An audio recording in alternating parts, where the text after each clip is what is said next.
For each fight on this weekend's upcoming card, including for the prelims, I'm going to be comparing stats, reviewing recent fighter history, analyzing the results of my 7 data science prediction models, and giving a combined weighted prediction based on those models. I'll also provide my final prediction combining both quantitative and qualitative information together. Later this week, I'll upload a video covering promising underdogs, best inexpensive favorites, and prop bets for y'all to consider, which I'll highlight some great opportunities for you guys. Hopefully you can use these predictions and data to confirm your picks, avoid mistakes, find value bets, or just informative and entertainment purposes to prepare for the lead up to this weekend's event. Please like and subscribe if you find this content interesting, informative, or helpful. It helps keep me motivated to create these videos for you all. I've also added my Patreon information in the description if you'd like to support the channel through that. There's a $10 a month contribution tier and a $20 a month premium tier, which will give you early access to all of the analysis and results for my videos, as well as additional data analysis and stats. So that includes my prediction model results, fighter history, stat overviews, promising underdogs, best inexpensive favorites, prop bets to consider, and a deep dive into each fighter's record history and an analysis through each of their individual historical fights. So you'll get all sorts of stats and data analysis which will help you with your picks and bets. And for $20 a month, which is around $5 per event, you can get all of that information. You can purchase event analysis separately, but the membership is cheaper and easier. Plus, you're directly helping improve and expand the content of this channel.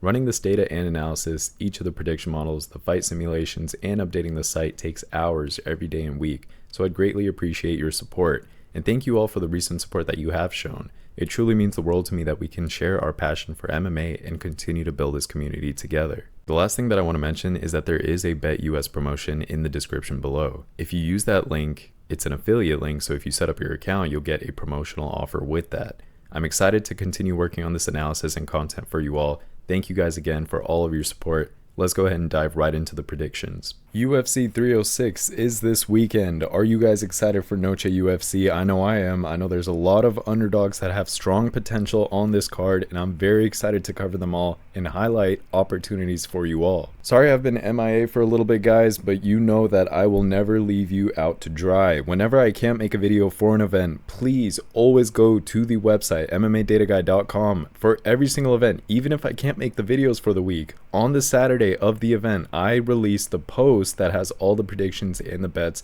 So you guys, worst case scenario, I can't upload a video, feel free to go to the website.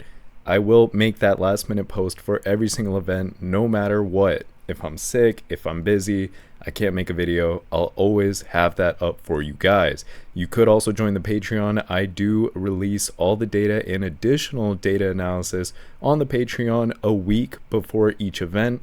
It's $20 a month if you'd like to do that. Otherwise, you know that I give you guys a ton of research and analysis for free regardless. I started this channel for you guys. I'm not going to leave you out to dry. This is all for you guys. So without further ado, sorry for that long intro. Let's go ahead and jump right in for UFC 306. For the first fight that we're covering tonight, we have Raul Rosas Jr. versus Aoriqileng, a very good fight with two promising fighters. Let's go ahead and talk about their stats here. Raul Rosas Jr., we've seen him in Dana White's Contender Series. This kid is an absolute blast to watch. He's 5 feet 9 inches tall. He has a 67-inch reach, and he's 19 years young. He's just a kid, but he's doing really well. He's beating 30-year-olds out here. On the other hand, we have Aoriqileng. He is 5 feet 7 inches tall. He has a 2-inch height disadvantage, but he has a 2-inch height reach advantage at 69 inches, and he is 31 years old. That's a huge age difference. We have experience versus absolute young, youthful talent and skill. So when it comes to striking, Raul Rosas Jr., he lands 1.12 strikes per minute at a 43% accuracy. Not bad. Now Aoriqileng, on the other hand, he lands a lot more volume at 5.31 strikes per minute with a 7% better striking accuracy at 50%. Now as far as grappling goes, Raul Rosas Jr., he lands 4.39 takedowns on average at a 38% accuracy. And now that's where he really shines in this matchup. Now Aoriqileng, in comparison, he only lands 1.45 takedowns on average, but with a little bit of a better accuracy at 46%. But that's just the trade-off when you're attempting and shooting for more takedowns. Now, lastly, the other thing we're going to look at is their defense. Raul Rosas Jr., he absorbs 1.41 strikes per minute, which isn't a lot compared to the average fighter, and he has a 47% striking defense and not really any takedown defense recorded yet, whereas Aoriqileng, now he absorbs a lot more, and that's a weakness of his. He absorbs 6.03 strikes per minute, which is more than he throws, at a 47% striking defense and a 58% takedown defense. Now let's take a look at Raul Rosas Jr.'s recent fight history. Now recently he's coming off of that win against Ricky Turcios, which was a huge fight for him, a big challenge, and a lot of people were thinking Ricky Turcios would win that, and a lot of people were thinking Raul Rosas Jr. would. So it was a very interesting matchup between these two guys, but Raul Rosas Jr. ended up winning via submission, and that was back in June of 2024. Now this kid's total record is 9 wins and only 1 loss. And after that loss, he quickly bounced back and he's been doing well. Out of his 9 wins, 2 of them were KO/TKOs, 6 of those were submissions. So obviously this guy, he loves doing his submissions and he's really good at them. He has those long arms that allows him to kind of wrap around his opponents and get that rear naked choke in. And he also has 1 decision victory. Now all in all, that gives him an 89% finishing rate, which is very respectable, especially for his young age. Now that 1 loss that he does have was a decision loss, but anyways, he does have 6 first round finishes. Recently he's been on a tear. He's won 4 of his last 5 fights, and he's coming off of 2 back-to-back wins into this particular matchup. Now his most recent win was back in June 2024, like I said, and his most recent loss was back in April of 2023, so it's been a little bit over a year now, about a year and a half. But all in all, this kid's been very active and he's done very well. A lot of people are now watching him very closely, and we're going to see him around for a while as long as he stays healthy. Now let's take a look at Aoriqileng's recent fight history. Now recently he's coming off of that no count against Daniel Marcos, which was back in February of this year. Now his total record is 25 wins and 10 losses.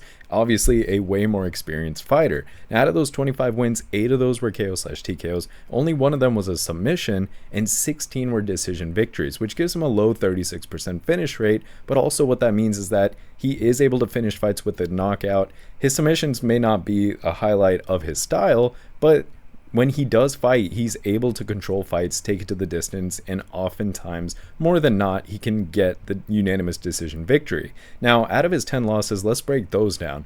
1 of them was a KO/TKO, 2 of those were submissions, so he does have a little bit of a weakness towards submissions, and 7 were decision losses. So again, more times than not, he does pretty well throughout a fight. But with that submission stat, let's be a little bit careful, especially with a fighter like Raul Rosas Jr. I do also want to highlight Aoriqileng has 7 first-round finishes. Recently, he's done decent. He's won 3 of his last 5 fights, and he's coming off of that no count or draw, whatever you want to call it. His most recent win was back in October of last year. His most recent loss was back in June of last year as well. So he hasn't been as active as I would like to see, especially against a young fighter who's constantly training and is very active. Now let's take a look at what my prediction models predicted, their weighted average for this fight, and then my final pick that takes that statistical weighted average, and I also incorporate and adjust it for other non-stat based research that I do and all the fight film studying that I do on both of these fighters. So let's first talk about the stats here. 7 out of 7 of my prediction models are leaning towards Raul Rosas Jr., and none of them are leaning towards Aoriqileng. That's very interesting. When I weigh those prediction models together, I'm getting a very confident 84.7% probability of victory for Raul Rosas Jr. And I'm going to be honest with you guys, after doing all my research and watching their previous fights, I think that weighted prediction is honestly a very fair one, and that's due to the fact that Raul Rosas Jr. does have that height advantage of 2 inches. He's 12 years younger, he's athletic, he's on the come up, he's doing very well. He absorbs 4.62 less strikes per minute, that's key, and that's due to a lot of his grappling and submission that kind of neutralizes some of those strikers that he faces. And he also lands 2.94 more takedowns on average than his opponent here. Now, he's won 9 fights, he's finished 89% of them, he's had 4 fights within the UFC, and he's won 3 of them. He's already had some good UFC experience, being only 19 years old, and he's won 75% of his UFC fights. Recently, of course, he's won 4 out of his last 5 fights, and he's coming off of those 2 back-to-back wins into this fight. But I'm not going to leave you guys with just stats alone. I don't want to do that, because a well-rounded pick and a truly good analytical video that not a lot of UFC YouTubers do, and that's where I kind of take pride in my work, is I not only show you guys the statistical work that I've done and all the research that I do there, but I know that there's a lot more to the sport of MMA and picking fights and analyzing fights, because there's things that stats can't pick up. And that's exactly why in this second part of the predictions, I love telling you guys all the non-statistical reasons and the stylistic reasons as to why I am favoring a particular fighter. And that's very different than just speaking in terms of, oh, here's who I think is going to win, and give some funny commentary and not really give you guys some statistical backup and stylistic backup. YouTubers just don't do that, and that's where I want to be a better research, a research factor for you guys to use and leverage. Anyways, I'm rambling. So in this scenario, I'm leaning towards Raul Rosas Jr. And let's talk about the stylistic reasons, the non-statistical reasons as to why I think he's going to likely win here. So Raul Rosas Jr., if you've been watching him for a while, it's not a surprise. This kid's going to take the fight to the ground. It's not a matter of if, it's a matter of when. It's an inevitable thing that's going to happen. He's going to shoot for the takedown, take the fight to the ground, and utilize his wrestling and takedown abilities where he really shines. And that's kind of where Aoriqileng might have a little bit of a weakness. Now, once he's on the ground, he's going to aim for that submission victory, probably via rear naked choke or any other kind of grappling technique that he uses. Keep in mind, this kid has 6 submission wins in his career so far, including 3 by rear naked choke. Also keep in mind, stylistically, he is very youthful, he's very athletic, he has a lot of grappling skills like I mentioned, and that's generally going to give him an advantage over the more experienced, but the less dynamic Aoriqileng. Now what happens if he takes the fight to the ground, but he's not able to secure a submission? Well, never fear, Raul Rosas Jr. is here. So here's what he's going to do. He's going to take the fight to the ground, and he's going to be able to control the fight. He's going to use those dominant positions on the ground and continue to win rounds on the scorecard. So this kid, he's either going to get the submission or he's going to take the fight to the judges and get a unanimous decision victory very dominantly. Now, he's shown that he can finish fights very quickly. He has 6 first-round finishes in his career. He's going to look for that early stoppage against Aoriqileng to make a statement, especially on an event like Noche UFC. I mean, come on, the whole event's being thrown for him and Mexicans. It's paying homage and respect to those fighters. So also keep in mind that at 19 years old, this kid is, he's considered a prodigy and kind of a rising star in the UFC. He has a lot of skill, he has a lot of potential, and that's going to give him a strong chance to defeat Aoriqileng and really make a name for himself here. So I say all that to say that, an upset is possible here. Of course, that's just the sport of MMA. You're always, one slip and one counter away from getting a victory here. But the prevailing prediction, no matter what, is that Raul Rosas Jr. will use his grappling to control this fight, look for the submission against Aoriqileng, and ultimately get a victory at UFC 306, kicking off the card in, a very fun fashion. He will have to be a little bit careful of Aoriqileng striking, but based on his defensive abilities that I've seen in fight footage and looking at Aoriqileng's striking, I'm not very convinced that Aoriqileng is going to get the victory here. I also want to mention, of course, Raul Rosas Jr. is coming off of 2 back-to-back victories into this fight, so he has good momentum, he has high confidence, he basically has everything he needs coming into this fight. He has also a very good attitude. If you've heard the kid speak, he's humble, but he's also kind of a flexor. He has this swag to him, and he backs it up. So we like seeing that, especially in the sport of MMA, and we look forward to seeing him perform in UFC 306. Final verdict. Sorry for rambling, but I love talking about fights, and I know you guys love hearing about fights. That's why we're here. So, final verdict. Raul Rosas Jr. will win via submission, possibly in the first or second round. For the next fight, we have Yazmin Jauregui versus Ketlen Souza. Let's go ahead and talk about this fight here. So Yazmin is 5 feet 3 inches tall. She has a reach of 64 inches, and she's 25 years young. Now, on the other hand, Ketlen Souza, she is also 5 feet 3 inches tall. She has a 1-inch reach disadvantage here. She has a 63-inch reach, and she's 5 years older at 30 years old. Now, let's talk about striking. Yazmin, she lands 6.26 strikes per minute at a 38% accuracy. That's a lot of volume, not a lot of accuracy, but a lot of volume that she lands. Now, Ketlen, on the other hand, she lands 4.78 strikes per minute,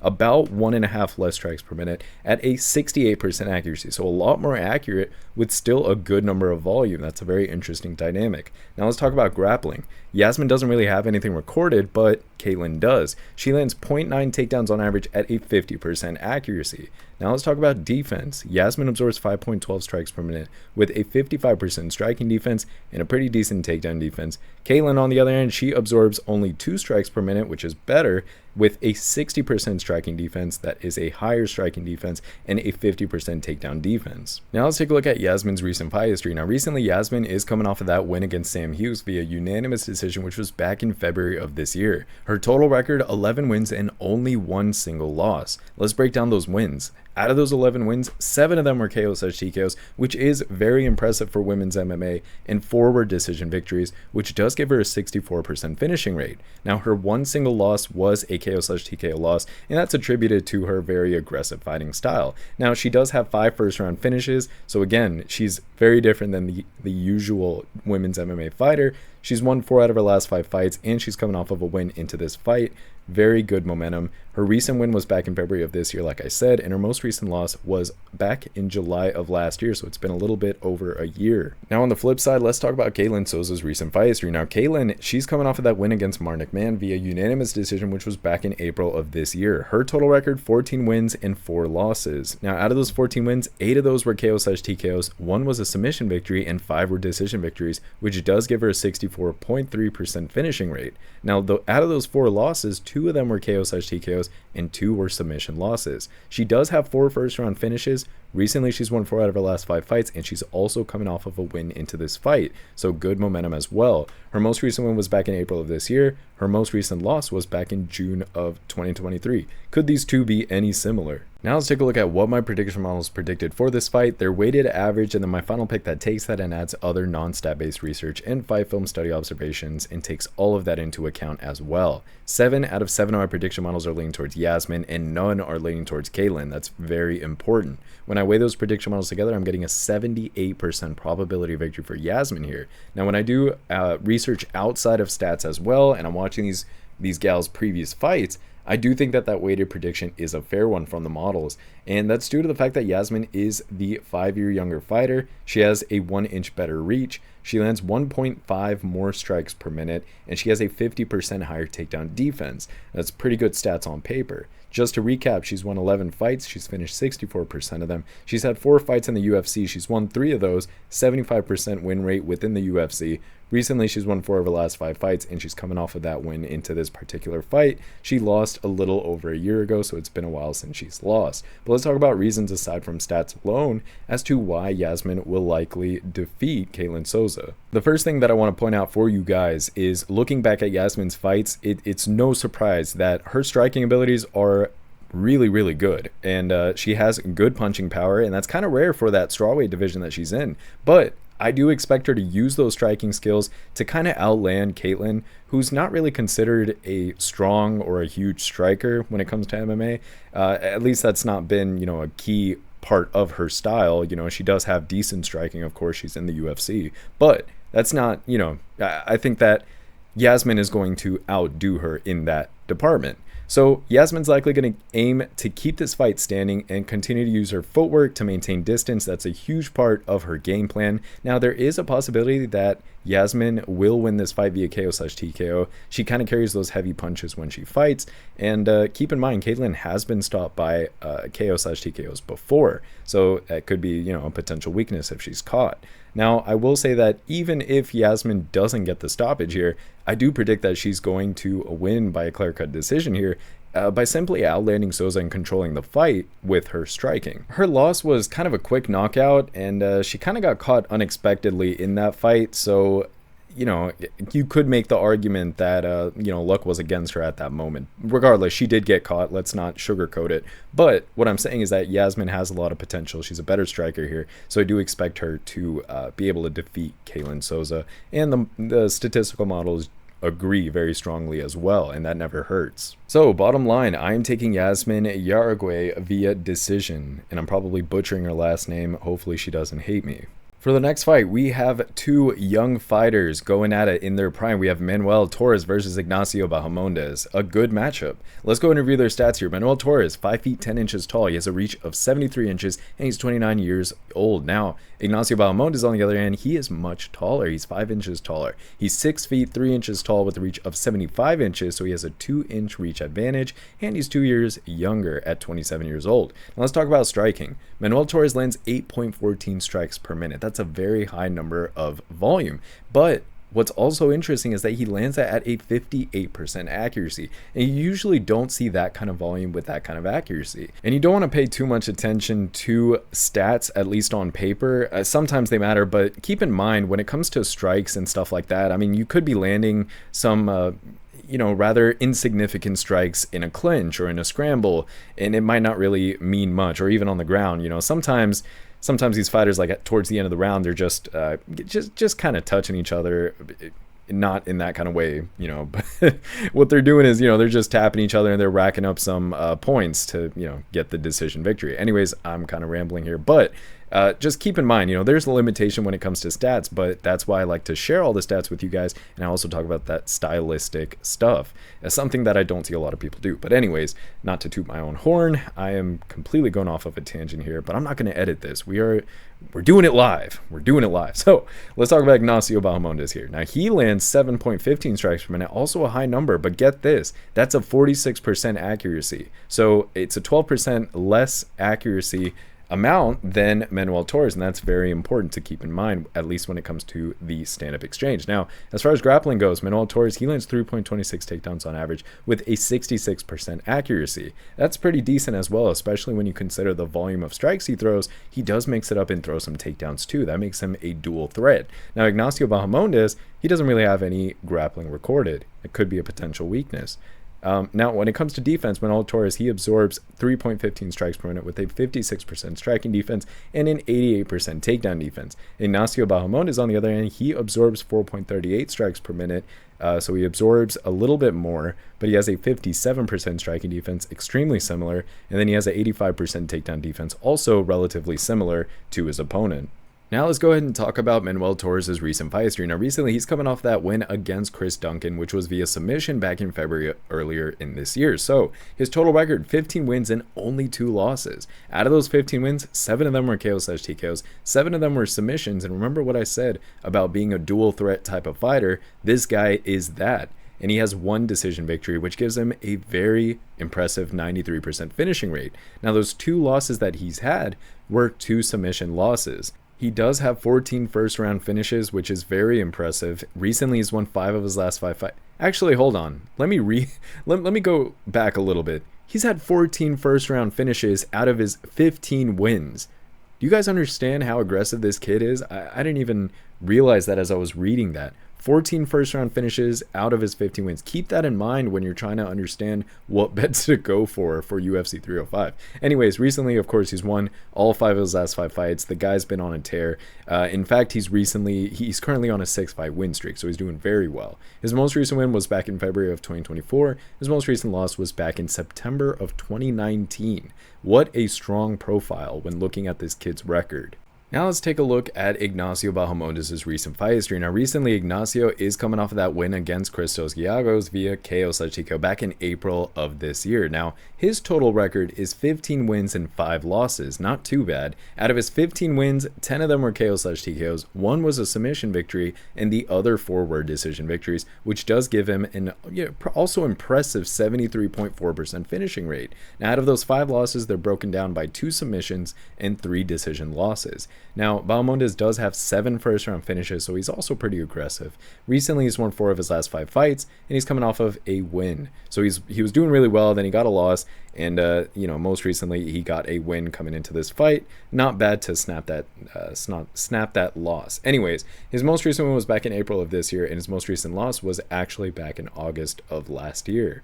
Now let's take a look at what my prediction models predicted for this fight. They're weighted average and then my final pick that takes that and also is adjusted for non-stat based research and fight film study observations as well. So first with the statistical models, 2 of 7 of my prediction models that are machine learning and AI models, they are leaning towards Manuel Torres and 5 are leaning towards Ignacio Bahamondes. Now when I weigh those prediction models together, I'm getting a very, very narrow reading here, a 51% probability victory for Ignacio Bahamondes. Now, based on all my research, and here's where human input really matters, because keep in mind, and maybe some of you guys don't know this, but my prediction models are accurate about 60 to 63% of the time on their own. But when I do all my research and I'm watching those fight film study observations and I make my adjustments for my final predictions, those final predictions so far for the last year have been 68 to 71% accurate. And that's not just cherry picking fights, guys. That's every single fight from the early prelims all the way to the main event for the last entire year. And I've been keeping track of all of that. It's on every single post. I have spreadsheets keeping track of that to hold myself accountable and get better over time. But anyways, human input is absolutely crucial, especially in the sport of MMA, because sometimes you could pick up dynamics that just aren't, statistics just don't pick those up. And that's why I love showing you guys both. Anyways, I'm actually going to go opposite of the prediction models here for that very reason. And I'm going to give Manuel Torres a narrow but a favorable 51.6% probability of victory. I'm kind of rooting for him here, and it's due to the fact that Manuel Torres, he lands 0.99 more strikes per minute. He has a 12% higher striking accuracy. He absorbs 1.23 less strikes per minute. He has a 3% higher takedown defense, and he lands 1.2 more submissions on average. Now, if that didn't impress you, let's go ahead and recap his records here. So he's won 15 fights. He's gotten first round finishes in 14 of those. Out of those 15 fights, he's finished 93% of his wins. He's had 3 UFC fights, and he's won all 3 of those. He has a 100% win rate in the UFC. Recently, he's won, of course, all 5 of his fights, and he's coming off of a 6-fight win streak. In fact, the last time he lost, COVID wasn't even a thing, or it was just developing. The last time he lost was back in September of 2019. But I'm not going to leave you guys with just stats. Let's talk about reasons aside from stats alone as to why this guy's going to win. I think that he's going to beat Ignacio Bahamondes, and here's why. The first thing that I want to highlight on this guy is his early aggression in fights and his strong finishing ability. He's had a very impressive track record of first round finishes like we talked about, and his average fight time, if you guys didn't know, is just 2 minutes and 18 seconds across all of his fights. And we're not talking about just 3 or 4 fights, we're talking about all of his fights. Now, based on that, he's very obviously going to look to pressure Bahamondes in this fight very early on and secure another quick stoppage. That's a huge part of his fighting style. Now, I also want to highlight this guy's power punching style. He lands 8.14 significant strikes per minute, very high volume with a pretty good accuracy as well. And when you see his previous fights, you can tell that this guy knows how to close the distance and land those powerful combinations. And I think that he's going to be able to do that inside of Bahamondes' reach, and that's going to hurt him inevitably and potentially finish this fight early on. Now, I will also highlight that Torres has a grappling advantage in this fight.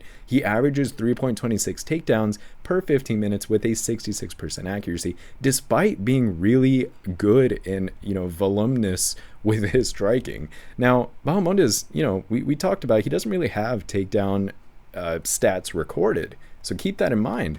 Torres, if he wants to, he could utilize his wrestling to control his fight as well. Again, the first thing I said was he's a dual threat type of fighter. So he does have that submission threat in his back pocket as well. He does average 1.6 submissions per 15 minutes. And that kind of just gives him an additional path to victory if he can take this fight to the ground. And I really like that in the sense of picking fighters. A fighter who has multiple paths to victory is almost like investing in a stock that has, 2 different technical analysis ways of succeeding. When you put it on a chart and you take a look at it and you're like, hey, this stock could retrace and do really well. I don't know if you guys invest like that, but that's the kind of stuff you want to see when you're making an investment. And that's exactly how I look at MMA, and that's how I present MMA and my research for you guys, because I know it's an investment for you guys. We're here to win. We're here to make money. I'm not trying to waste your guys' time here. Now, I also want to highlight that Torres does have really good momentum here. He's riding that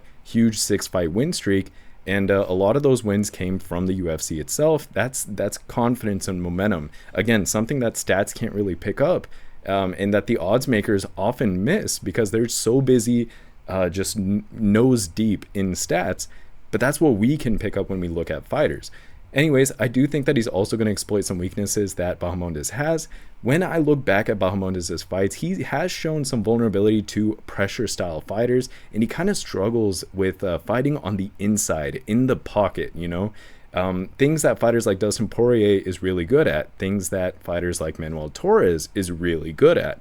And I think that Torres will look to exploit that kind of weakness. Now, I will say that keep in mind, all things considered, I am giving him a 51% probability of victory. Don't let my don't let my analysis fool you into thinking that I think that this guy will obviously win.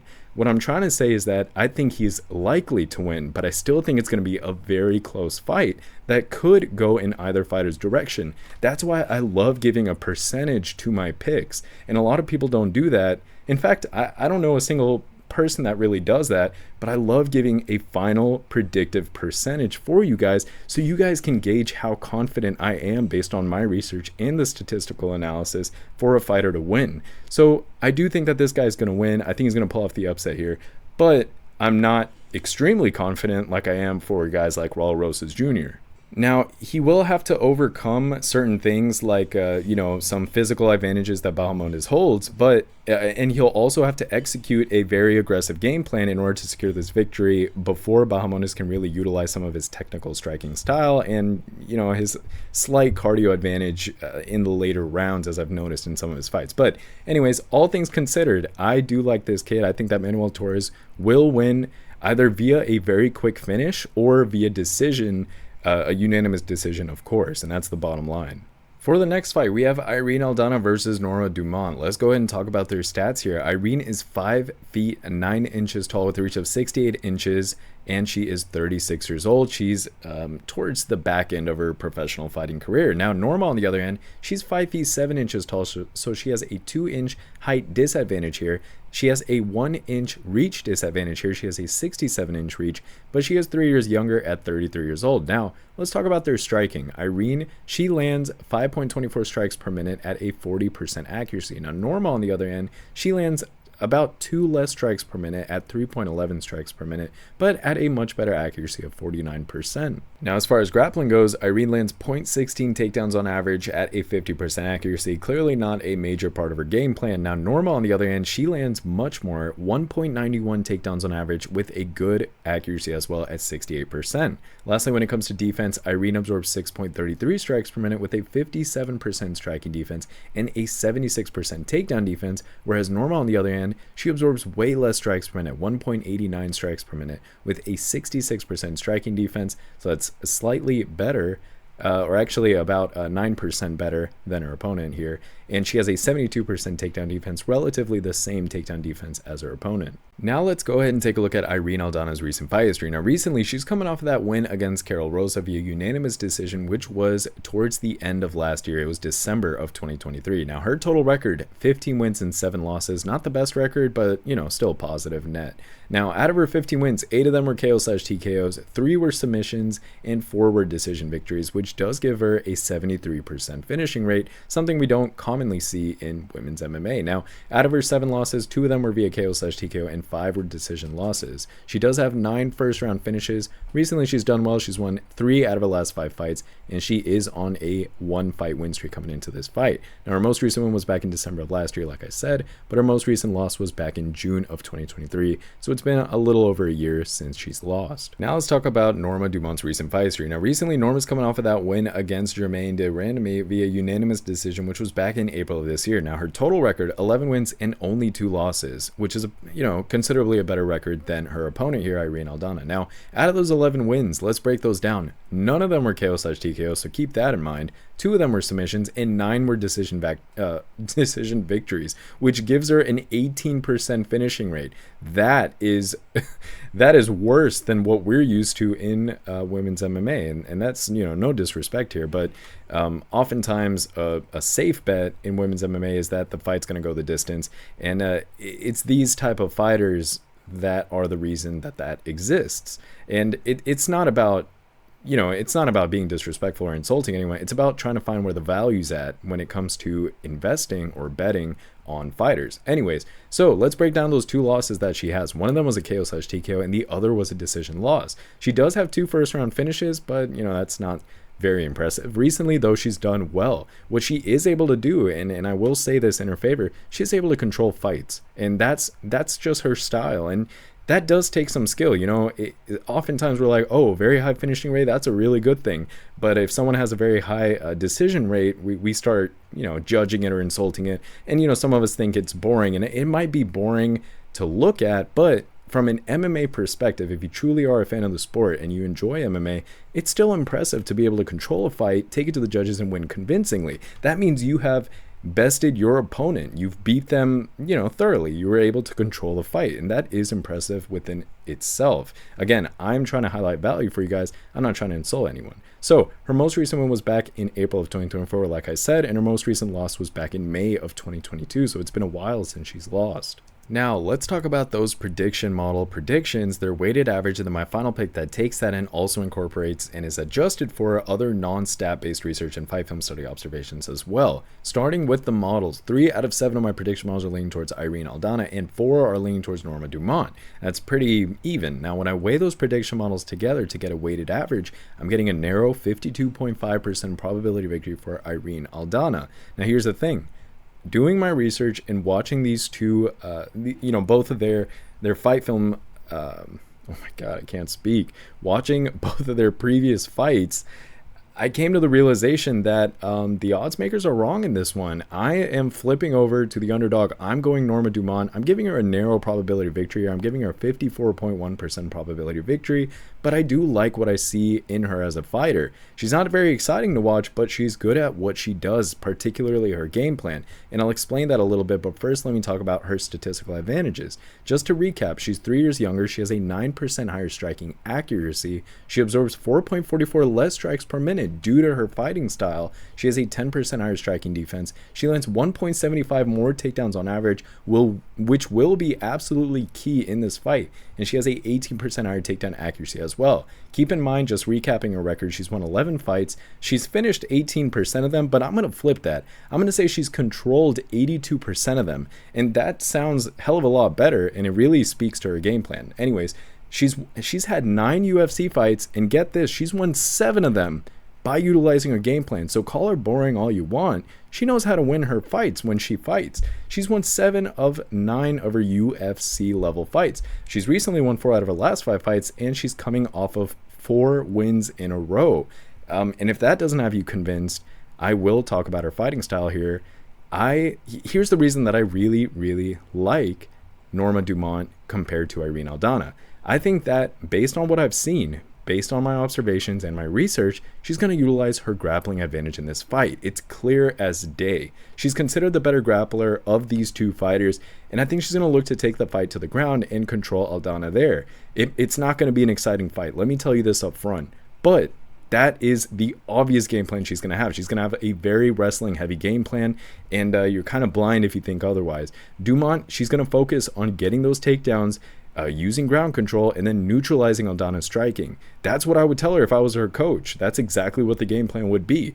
I would also highlight that she will use clinch work and pressure in this fight, and that's going to really lean into her fighting style. Now, Dumont has constantly shown the ability to slow fights down big time when it comes to the clinch and scrambles, and that's going to frustrate Aldana a little bit, especially because she's not going to be able to get comfortable with her striking style. So when you put 2 and 2 together to get 4, you're going to start to see why I'm leaning towards her instead of Irene Aldana here.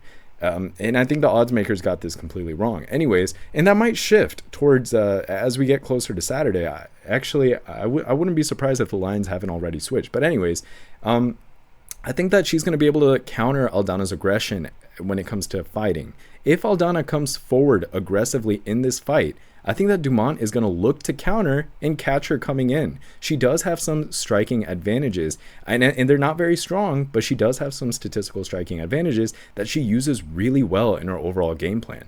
Now, keep in mind, I think that she has a little bit of a strength advantage too when it comes to physicality. I think she used to be a former featherweight, if I'm not mistaken. You guys can, feel free to correct me. I know I could be wrong sometimes, so this is where I need your guys' input, but I think she used to be a former featherweight, if I'm not mistaken. I think she has a little bit of a strength edge, which she might leverage when it comes to grappling exchanges. All in all, I do think she's going to avoid a striking battle when it comes to facing Irene Aldana. Now, Aldana is considered the superior striker. I'm not going to deny that.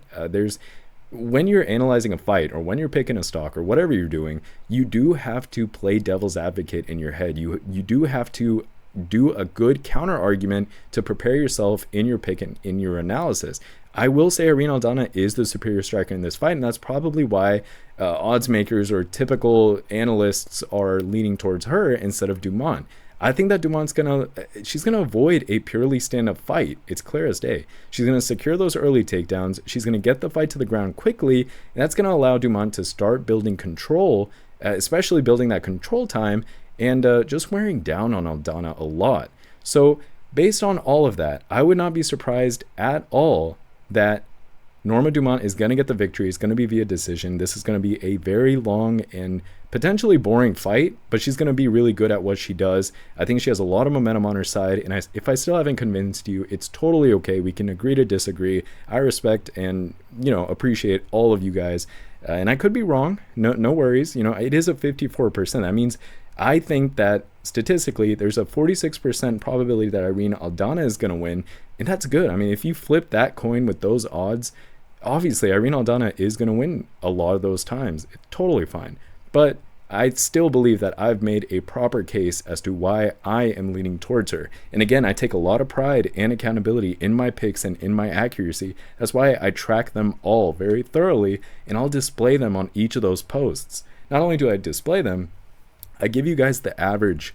I give you 4 averages. One average is the all-time. And if you go to any, I'm deviating a lot, I'm sorry guys, but if you go to a post every single week and you scroll all the way down, you're going to see this chart that I have that is the accuracy chart. In that chart, I'm very transparent. I show you 4 things and then 10 things, and I'll tell you what I mean. The 4 things I show you are the 4 averages of my statistical accuracy, and they're categorized like this. 1 is an all-time average with all fights included. 1 is a simple fight night only average. 1 is a simple pay-per-view only average, and the other is an average for the previous 10 events. So you can see how I'm trending, how I'm doing recently, how I'm doing all time, how I'm doing on pay-per-views, how I'm doing on fight night. I love being transparent. I love being accountable for my picks. I put in the work, I do the research, and I share everything with you guys. Now the 10 other statistical averages that I show you guys on that post are the individual 10 averages for the previous events. So like last week, I think it was 91 or 92% accurate on that card. You'll see that come up in this week, and you'll see how I did on the other 10 events. Some of them are low. Obviously, we get those really funky fight nights where there is no logic. Sometimes you just get one of those cards where everything just goes completely wrong, and your accuracy isn't very high. And then sometimes you have cards where it goes exactly according to plan. But anyways, transparency is key. I take accountability in my stuff. Long story short, bottom line, I think that Irene Aldana is going to lose in this fight, and I think that Norma Dumont is set to win this fight.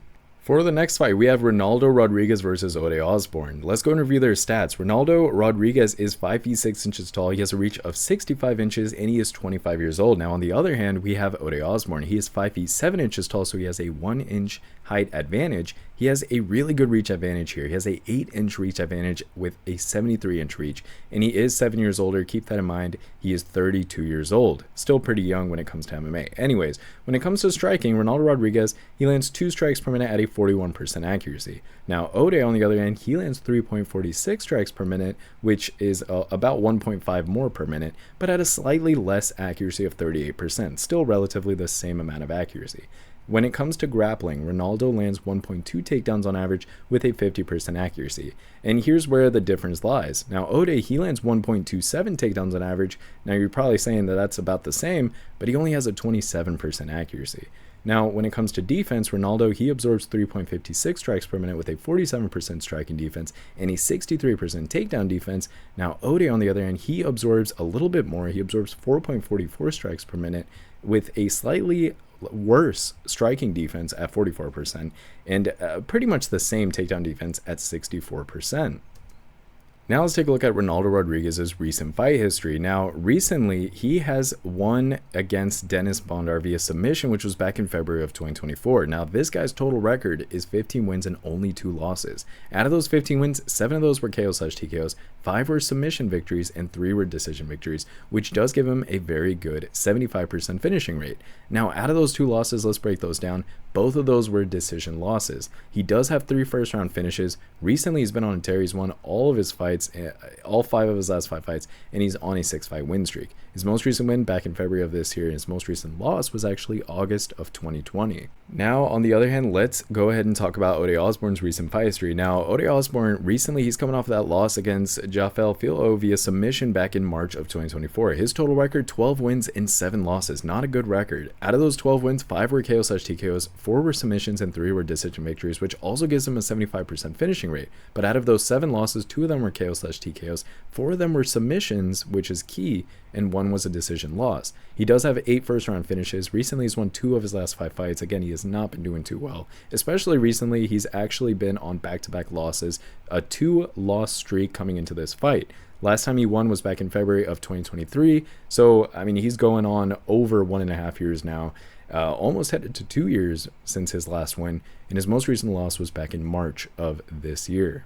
Now let's take a look at what my prediction models predicted for this fight. They're weighted average, and then my final pick that takes that and also adds those other non-stat based research and fight film study observations that I make as well. 6 of 7 of my prediction models are leaning towards Ronaldo Rodriguez right off the bat, and 1 is leaning towards Ode Osbourne. Now when I weigh those prediction models together, I'm getting a 57% probability victory for Ronaldo. Now for my final prediction, after doing all the research outside of stats as well, I'm actually going to bump that up just a little bit. I'm going to give Ronaldo Rodriguez a more confident 60% probability victory, as due to the fact that Ronaldo is 7 years younger. He has a 3% higher striking accuracy. He absorbs 0.88 less strikes per minute. He has a 3% higher striking defense. He has a 23% higher takedown accuracy, and he lands 1.6 more submissions on average. Just to recap, he's won 17 fights. He's finished 75% of them. He's had 1 fight in the UFC, and he's won that 1 fight.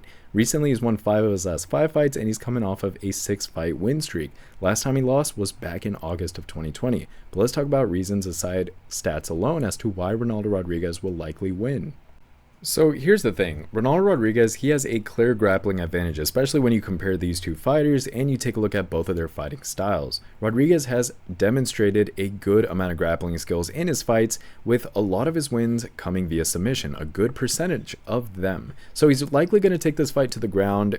I think that that's going to be inevitable, and I think that that's where he's really going to have an advantage over Ode Osbourne. Now, also keep in mind, Rodriguez does have a good finishing ability. He's finished a lot of his fights, and he's shown that he really has that power to end fights both on the feet with those KO/TKOs and also on the ground with those submissions. That kind of once again gives him multiple paths to victory, which I really like in a fighter. That's a well-rounded fighter. So he is coming off of a win also in his UFC debut, and you know that's always a good thing when you take a look at a fighter, because sometimes what happens is when a guy comes off of the regional scene into the UFC, we are terribly disappointed in his performance, or his or her performance, and they end up losing, and it's kind of embarrassing.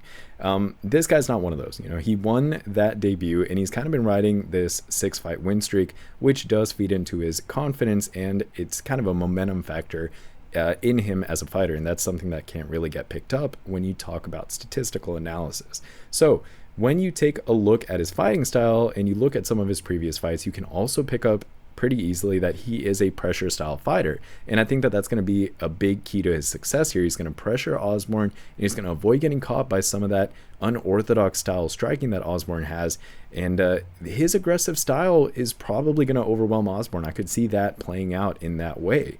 I think he just has better all-around skills as a fighter. I think he's just simply better than Osbourne in a lot of different aspects of MMA. He's well-rounded, like I said, and I think that that just gives him more options to control the fight and win. I would also say, you know, being 7 years younger, especially when you're 25 compared to a 32-year-old, that does play a big role in terms of athleticism and youthfulness. And not always, right? Sometimes you have a 32-year-old who's experienced and he does way better. But more times than not, that just generally means that if you're putting in the work and you're doing what you should, you're going to be more athletic and more youthful, and that's a good thing. So most likely, I think that Rodriguez is going to win via submission. I think that it's kind of obvious, if I'm being honest. No diss to his opponent here, Ode Osbourne, but I think that he's going to win via submission, or worst case scenario, some kind of a KO/TKO on the ground. But more so than that, I'm thinking submission in this fight. For the next fight, we have Daniel Zellhuber versus Esteban Ribovics, another good fight with young fighters. Let's go and review their stats here. Daniel Zellhuber, he's 6 feet 1 inch tall with a reach of 77 inches, and he's 25 years old. On the other hand, Esteban Ribovics, he's 5 feet 10 inches tall, so he has a 3 inch height disadvantage here. He has a reach of 69 inches, so he has an 8 inch reach disadvantage here, and he's 28 years old, so he's 3 years older, but again, 25, 28 doesn't really make a difference here. Now, when it comes to striking, Daniel Zellhuber, he lands 5.86 strikes per minute at a 41% accuracy. Now, Esteban, on the other hand, he lands a little bit more strikes per minute at 6.2 with a 11% better accuracy at 52%. Now, as far as grappling goes, Daniel lands 0.22 takedowns on average with a low 33% accuracy. Now, Esteban does a little bit better than that. He lands 0.93 takedowns on average with twice the accuracy at 66%. Now, lastly, when it comes to defense, Daniel absorbs 5.06 strikes per minute with a 56% striking defense and a 94% takedown defense, whereas Esteban absorbs 3.49 strikes per minute, so he absorbs less with a 53% striking defense, relatively the same, and a 60% takedown defense as well. Now let's take a look at Daniel Zellhuber's recent fight history. Now recently, Daniel is coming off of that win against Francisco Prado via unanimous decision, which was back in February of this year. His total record, 15 wins and only 1 single loss. Out of those 15 wins, 7 of them were KO/TKOs, 3 were submissions, and 5 were decision victories, which does give him a 67% finishing rate. Now his 1 single loss was a decision loss. He does have 5 first-round finishes, which is impressive. He's won 4 of his last 5 fights, and he currently has a win streak of 3 wins in a row coming into this fight. Most recent win was back in February of this year, and his most recent loss was actually back in September of 2022, so it's been 2 years. Now let's take a look at Esteban Ribovics' recent fight history. Now recently, Esteban is coming off of that win against Terrence McKinney via KO/TKO back in May of 2024. Now, Esteban's total record is 13 wins and 1 loss, also very impressive. Out of those 13 wins, 7 of them, very similar to his opponent, were via KO/TKO. 5 of them were submissions, and 1 was a decision victory, which gives him a 92% finishing rate. Now, his 1 single loss was also a decision loss, similar to his opponent. He does have 7 first-round finishes, 2 more than his opponent does. He's recently won 4 of his last 5 fights, similar to his opponent, and he's coming off of 2 wins in a row into this fight. His most recent win was back in May of this year. His most recent loss was back in March of last year. Now let's take a look at what my prediction models predicted. They're weighted average, and then my final pick that takes that and adds other non-stat based research and fight film study observations takes all of that stuff into account as well. So 7 out of 7 of my prediction models are leaning towards Daniel, and none are leaning towards Esteban. When I weigh those prediction models together, I'm getting a 75.1% probability victory for Daniel here. Now for my final prediction, I'm going to knock that down just a little bit. I mean, very insignificantly, and that's due to the fact that, I will consider I'm going to take into account Esteban. He lands 0.34 more strikes per minute. He has a 11% higher striking accuracy. He absorbs 1.57 less strikes per minute. He lands 0.71 more takedowns on average. He has a 33% higher takedown accuracy, and he lands 0.3 more submissions on average. So, I took all of that into account and a little bit of his fighting style, and I kind of docked some percentage points, but it's very insignificant. Now, the reason I am picking Daniel here is due to the fact that Daniel does have a height advantage of 3 inches here. He is the slightly younger fighter. He has a reach advantage of 8 inches, which is absolutely key. He has a 3% higher striking defense, and he has a 34% higher takedown defense. Now, just to recap, Daniel's won 15 fights. He's finished 67% of them. He's had 4 UFC fights, of which he's won 3. That's a 75% win rate within the UFC. He's recently won 4 of his last 5 fights, and he's coming off of 3 wins in a row into this fight. The last time he lost was actually 2 years ago, back in September of 2022. But let's talk about those reasons, aside from stats alone, as to why Daniel will likely defeat Esteban. When it comes down to it, when I look at this kid's fighting style and his strengths and what he's really good at, the first thing that comes to attention immediately is that he's really good at utilizing his striking when it comes to the range of a fight. So he averages a lot of strikes per minute with, a decent accuracy, but he's really good at keeping fighters at bay and at the end of his punches and kicks, and he goes in and out when it comes to fighting. He does that really, really well, and that plays into his favor, especially when you consider this kid's reach. Now, I've also noticed that he has really good defensive movement when it comes to fighting, and I think that's backed by some of his stats when it comes to striking defense, but he's really good at defensive movement, especially when he's able to parry some of the strikes. So I think he's going to look to stay mobile in this fight, and he's going to kind of avoid Ribovics' power shots. And you know that Esteban's going to be throwing them,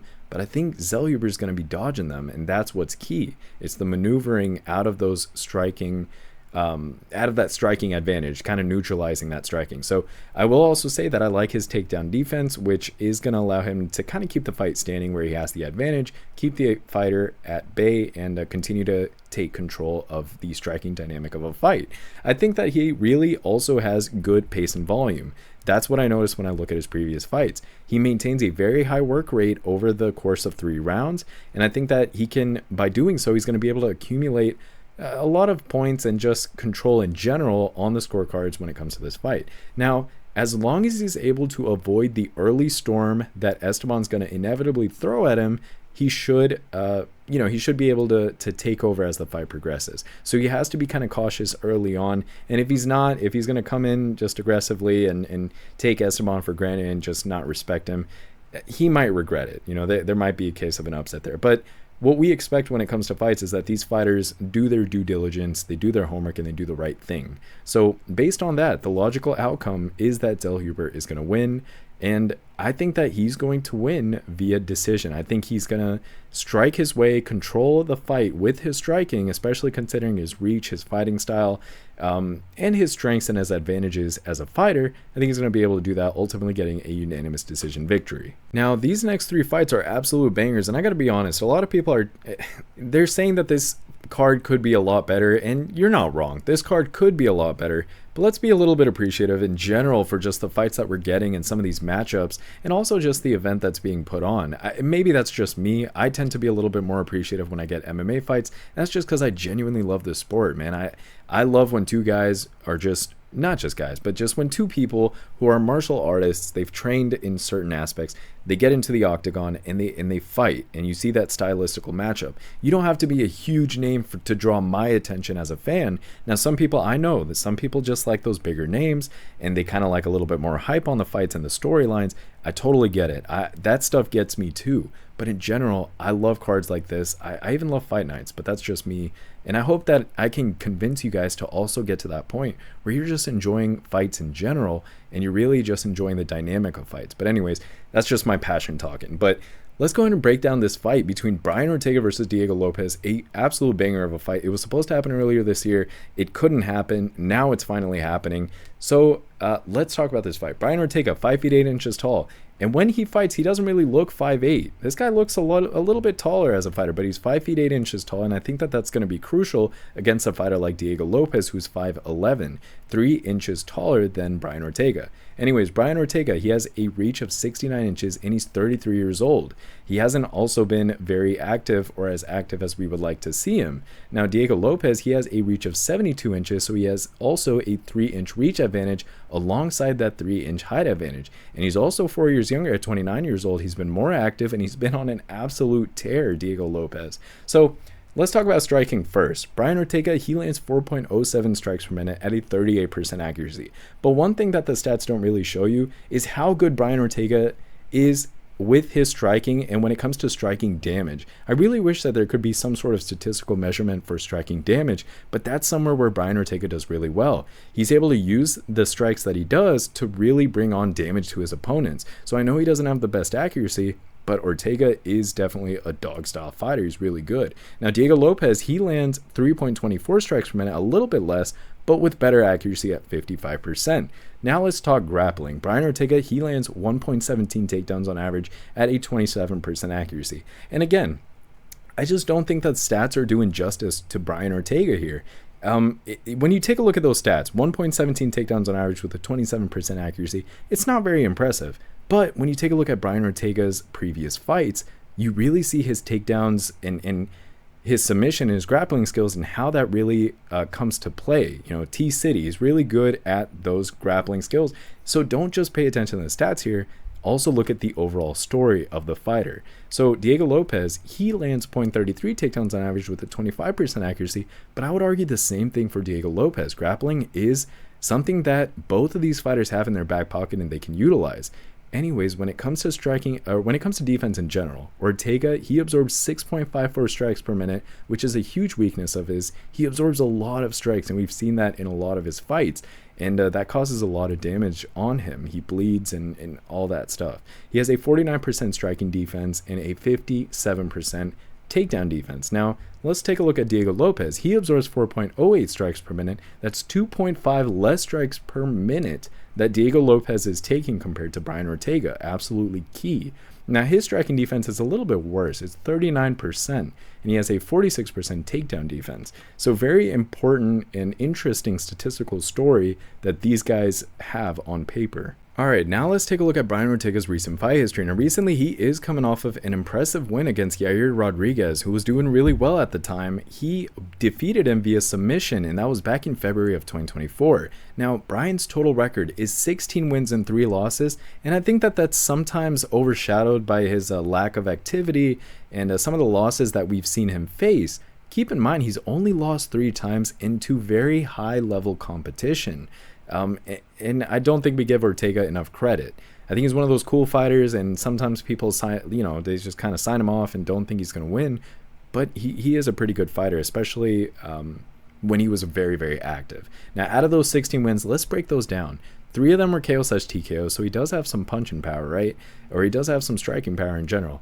8 of those wins were via submission, and that's where he really shines. And then 5 were decision victories where he was able to take control of the fight. All in all, this guy has a 69% finishing rate, very respectable. Out of his 3 losses, 2 of those were KO/TKO losses, and 1 was a decision loss. He does have 4 first-round finishes. Recently, he hasn't done too well, but he's only won 2 of his last 5 fights, and I'm just going to put that out there. Now, he did come off of that win against Yair Rodriguez, and maybe that's where things changed for Brian Ortega in this stage of his career. Maybe now he's going to go on a run, right? His most recent win was back in February of 2024. His most recent loss was in July of 2022. Now let's take a look at Diego Lopes' recent fight history. Now recently he's coming off of that win against Dan Ige, which was absolutely huge. Dan Ige stepped in last minute in replacement of Brian Ortega. This was earlier this year, back in June of 2024, and he ended up beating Dan 50K Ige via unanimous decision. And if you don't know why they call Dan Ige Dan 50K Ige, just take a look at his highlights and you'll know when his opponents go head first onto the canvas after a crazy strike. Dan Ige is a tough opponent. All respect to him for coming into that fight and just giving Diego Lopes a run for his money and just doing well. We really respected Dan Ige in that moment. The guy's a legend. But Diego Lopes defeated him, and that was a huge test for Diego Lopes. Not only because Dan Ige is a huge name, but because it was a last-minute switch of opponents. He was supposed to face Brian Ortega. He ended up facing a completely different fighter. And I'm not just saying like, oh, Dan Ige is a different fighter than Brian Ortega. No, it's a completely different style of a fighter. Let me take you guys back to McGregor versus Mendes, right? That was a huge fight because all of a sudden we have a change of opponents, and McGregor, I think he was supposed to fight RDA, but he ended up fighting Chad Mendes. And it was a huge test for Conor McGregor because at the time, we didn't really know how he would perform against a wrestler like Chad Mendes. Someone who, he's given a lot of opponents a run for their money. Chad Mendes was one of those guys that was up there at that time. But that's where some of these guys get really tested. If your opponents get changed, how do you do against that opponent? Now, McGregor did struggle in that fight, in all fairness. Chad Mendes, he was throwing those elbows and hammering McGregor with those elbows. But McGregor did end up winning, and it was due to those body shots that played a huge role. So a strategic edge ended up giving that victory. Anyways, I've gone off on a tangent, as I usually do. Sorry, guys. But Diego Lopes, he did prove himself a little bit more than we've previously seen. He did step up the ladder, and he's done well. So I just want to really highlight that for you guys. This kid's been on a tear. His total record, let's take a look at that. And a lot of people don't realize this. Diego Lopes has 25 wins. He also has 6 losses, but he has 25 wins. Being so young and on the come up, he's already secured 25 wins. Now, 10 of those wins were via KO/TKO. So this guy has finishing ability when it comes to striking. 12 of them were via submission. He is a definitely a dual threat style fighter. And he also has 3 decision victories, so sometimes he's able to control fights and get the victory that way as well. Very impressive stuff. And he does all that with an 88% finishing rate, very respectable record, and a great resume all in all. Now, let's break down those losses. Out of those 6 losses for Diego Lopes, 2 of them were via KO/TKO and 4 were decision losses. He has 15 first-round finishes out of his 25 wins. You guys do the math. I'm not a math wizard, especially when it comes to fractions and percentages. I'm good at math, but not like that. But anyways, that's a good number of wins that come within the first round alone. And I would bet money that a lot of the other wins are from the second round. In fact, some of the stuff that I put out on the Patreon highlight exactly that. There's 3 things that I put out on the Patreon. There's an in-depth record analysis that kind of breaks down how the fighter does in different years, their finishing ability in each of those years, each round as well. I mean, it just chops up their record in all different styles and different ways. Highly recommend you guys check out the Patreon. Definitely not not forcing you guys to at all. I love sharing information with you guys regardless. This isn't about the money. This is strictly about passion and helping everybody out, including myself, including you guys. Anyways, so Diego Lopes, 15 first-round finishes. He's recently won 4 of his last 5 fights, and he's on a 4-fight win streak. Most recent win was back in June of 2024, this year, just a few months ago, and most recent loss was in May of 2023. So it's been over a year, almost a year and a half since his last loss. Now, this is one of those fights where I truly do want to see both of these fighters win, but unfortunately, in the sport of MMA, it just does not work that way. We have to go based off of logic, especially for me, who's highlighting opportunities for you guys, and just giving you guys kind of an unbiased, purely logical, stylistic, and statistical analysis as to who I think is going to win. So I like both of these fighters. I definitely like Brian Ortega. I was there. I was watching his fights as he rose up. I was, waiting for his, his comeback. I like Brian Ortega a lot. I would not be upset if he pulls off an upset here. I don't think a lot of people would be. And I also wouldn't be surprised or upset if Diego Lopes wins. I like both these guys. Anyways, with that aside, let's take a look at those prediction models, their weighted average, and then my final pick that takes that and also incorporates other non-stat based research and fight film study observations, takes all that into account as well. Now, as harsh as it is, the prediction models, only 1 out of 7 of the prediction models are leaning towards Brian Ortega, and the other 6 are leaning towards Diego Lopes. So I want that to set the tone for what I'm about to say. When I weigh those prediction models together, I'm getting a 52.3% probability of victory for Diego Lopes. Now, that's pretty narrow. I mean, that looks good for Brian Ortega more than it does for Diego Lopes. But for my final prediction, I am giving Diego Lopes a slightly more confident 56% probability of victory. And I will say, there's a lot of factors that go into that, but just to summarize some of the statistical factors that helped me develop that decision, it has to do with Diego Lopes' height advantage, which is 3 inches. He's 4 years younger. He's been more active. He has a reach advantage of 3 inches as well. He has a 17% higher striking accuracy, which is important, and he's also able to do damage with that, so that, that's a double threat. He absorbs 2.5 less strikes per minute, and he lands 2.5 more submissions on average. That's a lot of good stats, and that's why I kind of bumped that up a little bit. Now, just to recap, Diego's won 25 fights. He's finished 88% of them. He's won 4 of his 5 UFC fights. He's won 4 of his last 5 fights in general. That's the same exact stat. I'm not sure why I read that twice. And he's coming off of a 4-fight win streak. So really good record breakdown for Diego Lopes. Now, let's talk about all the reasons, aside from stats alone, as to how this fight's going to play out and why I think that Diego Lopes is going to defeat Brian Ortega. For starters, looking back at Diego Lopes' fights, what I'm easily able to pick off is that he's shown very impressive striking accuracy in his fight. And I'm not only talking about the statistics of his striking accuracy, but when a fight is playing out, his ability in his striking to be precise and find his punch finds a very easy way to his opponent's face. And I know I'm probably wording that terribly, but forgive me, I'm recording this at like 11 p.m. on a weekday. But anyways, he's really good with his striking, and he's able to find his opponent more times than he's not, and he does that very, very well. And he uses his footwork along with that to find those openings perfectly. I have also noticed that he starts fights off very strong, and he has a lot of power in his strikes as well. He's one of those fighters that is well-rounded, but he's good at everything he kind of does. And maybe it's because he's in his prime, but he has a lot of advantages in fighting. He starts fights off very strong, and he uses a lot of power in his strikes. That could, and I think it will, hurt Ortega early on before cardio even becomes a factor in this fight. Now, I will say Ortega has really good grappling, very strong grappling, especially when you look at his background, what he's been able to do, and also just all the training he's done and the different styles he's mastered.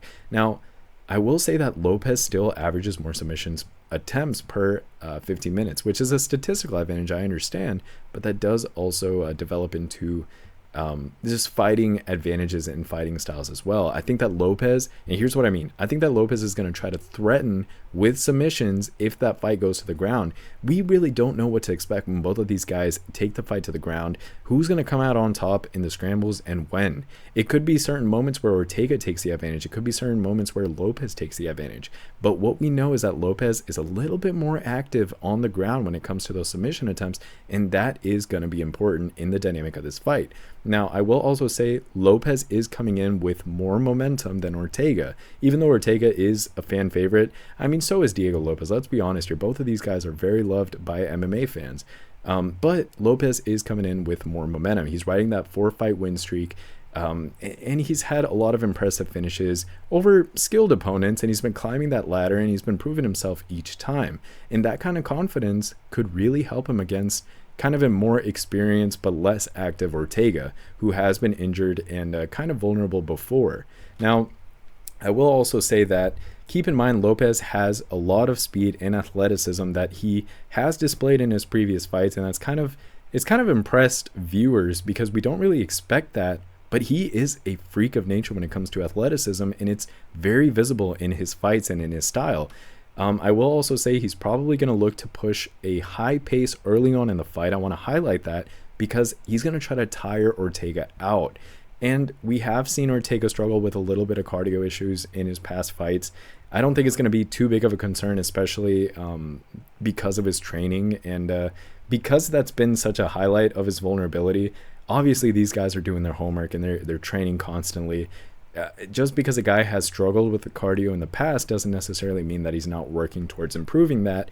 And it could still be a problem, but it's something that he's probably looking to improve over time, and he's probably improved coming into this fight. But I do want to highlight that Lopes is going to try to overwhelm Ortega, and with the vulnerability that we've seen, it could be a potential issue. I want to highlight all of the things that I've noticed for these fighters. Anyways, I will say that Ortega is a very durable fighter. He's very experienced, and he's faced the best of the best in this division. Lopes is going to have to fight smart, and he's going to have to avoid Ortega's very dangerous submission game in order to come away with the victory here. And it's pretty narrow. I mean, the prediction I'm giving him, that 56% or so, I mean, that means 44% of the time Ortega is going to win. You put these guys and make them fight 10 times against each other, and maybe 6 times Diego Lopes wins, maybe 4 times Ortega wins, maybe it's 5-5. But point is, the logical decision is going to be Diego Lopes here. You might disagree, and that's totally fine. I mean, leave a comment. Let's talk about it. I love your guys' takes, and that's the whole point of this community. We're going to keep things healthy. We're going to respect each other's differences and agree to disagree on these things, and just talk about fights and have some fun.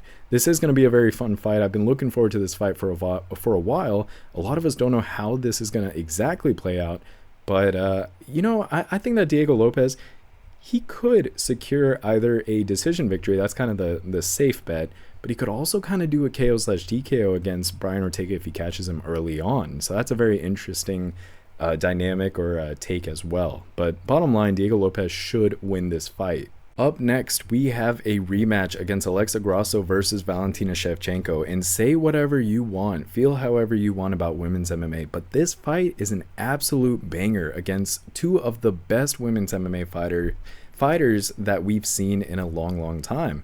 Both of these gals are very, very talented and very impressive in their fighting styles.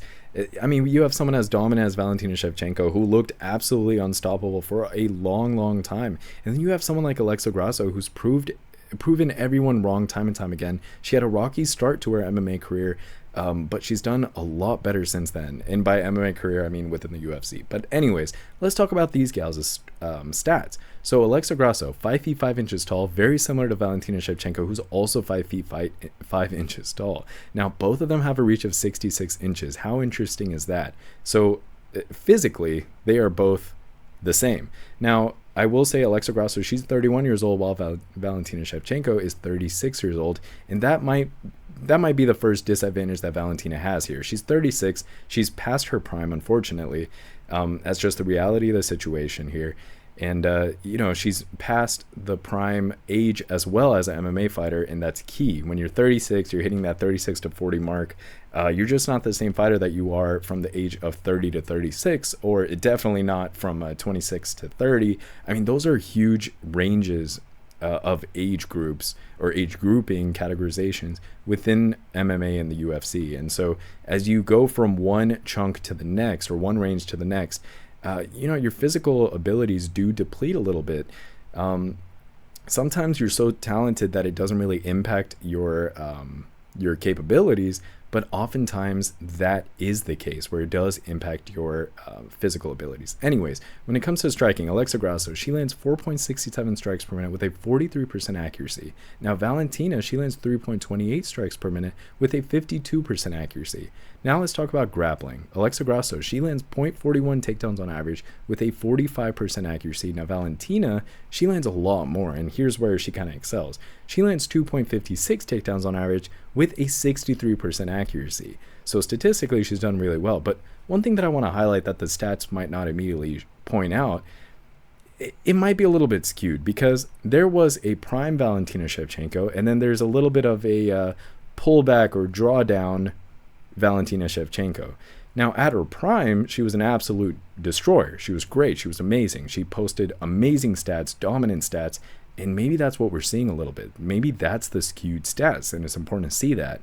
Now in the Patreon, I do show individual fight results in statistical analysis for all fighters, individual historical fights. It takes forever to run, but I put it together and put it on the Patreon. But that's where this kind of stuff gets highlighted, where you start noticing there's a bit of a bell curve where Valentina did really well, but recently, that's not the case. Now, Alexa Grasso, 0.41 takedowns on average is not very impressive, but when you look at her fighting style in the scrambles and in grappling and in takedowns, she does well, better than a 0.41 takedown average highlights. So I want to dock Valentina's value a little bit here, and I want to add to Alexa Grasso's value a little bit here based on that. I'm just giving you guys a story with the stats, and that's very important. Anyways, when it comes to defense, Alexa Grasso, she absorbs 3.95 strikes per minute with a 58% striking defense and a 59% takedown defense.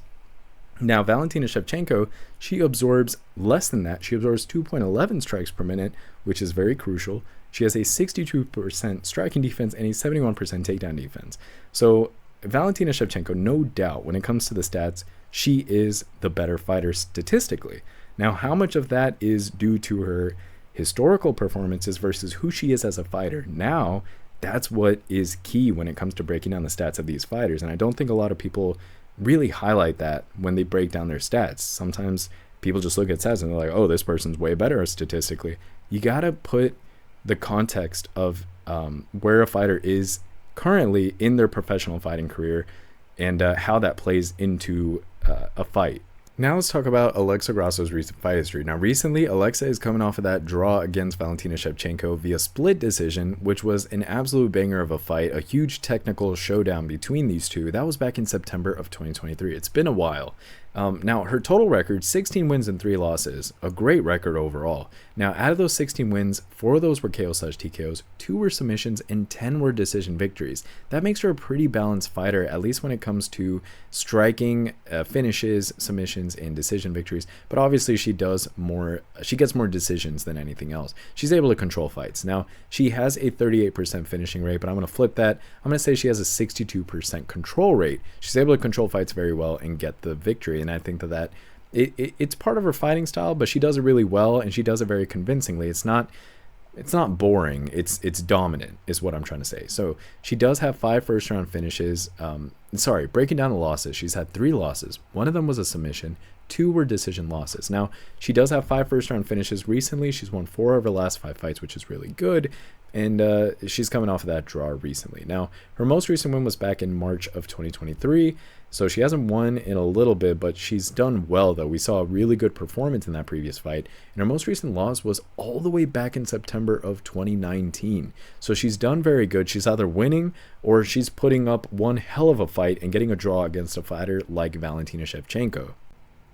Speaking of which, let's take a look at Valentina Shevchenko's recent fight history. Now, recently, Valentina's coming off of that draw, of course, against Alexa Grasso via split decision back in September of 2023. Now, her total record, 23 wins and 4 losses. Out of those 23 wins, 8 of them were KO/TKOs, 7 were submissions, and 8 were decision victories, which does give her a 65.3% finishing rate.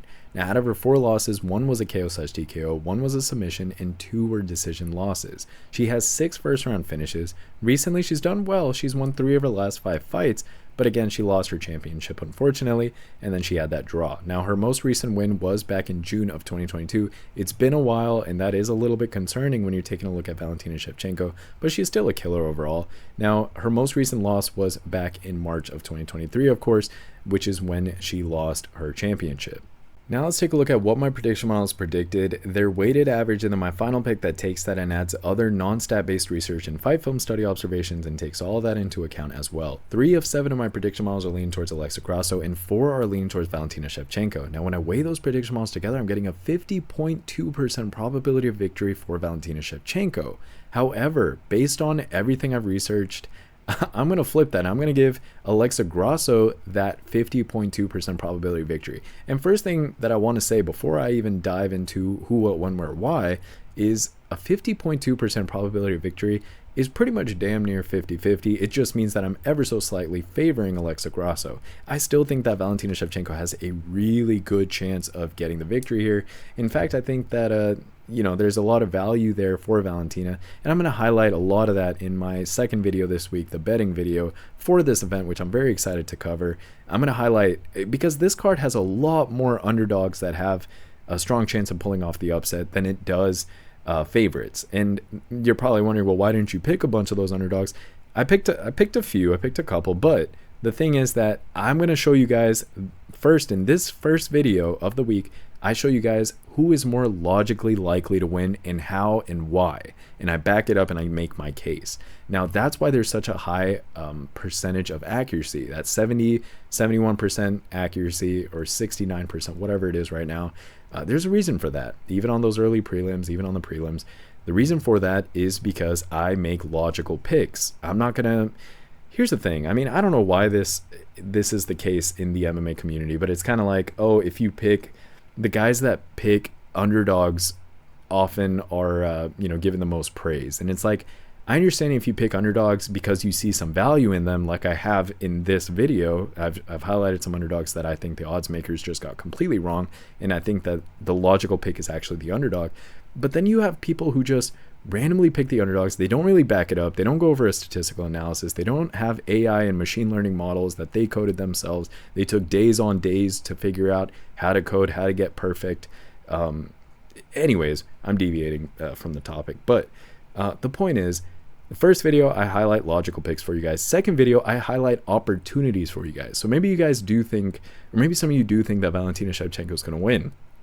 Which, by the way, I mean, again, I'm 50-50. I do think Valentina Shevchenko has a very good chance of winning. I feel like I have to say that over and over again because of some of the criticism that I get. But regardless, maybe some of you guys think that she's going to win. Well, I'm going to give you the reasons why she could win in that betting video.